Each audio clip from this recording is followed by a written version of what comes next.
এক লোক তার বউকে এসএমএস করছিল, কিন্তু ভুলবশত সেই মেসেজটি চলে গেল এক বিধবা মহিলার কাছে।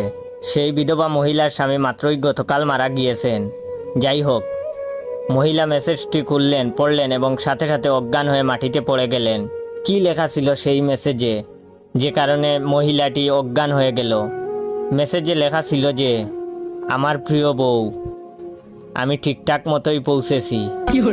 আমি জানি তুমি আমার কাছ থেকে মেসেজ আশা করনি। এখানেও আজকাল মোবাইল ফোন এসে পড়েছে। আমি আসার সাথে সাথে তারা আমাকে একটি মোবাইল ফোন গিফট করেছে। সেই মোবাইল থেকেই আমি তোমাকে মেসেজ পাঠালাম। তুমি জেনে আরো খুশি হবে যে তারা সবাই এখন তোমার জন্য অপেক্ষা করছে।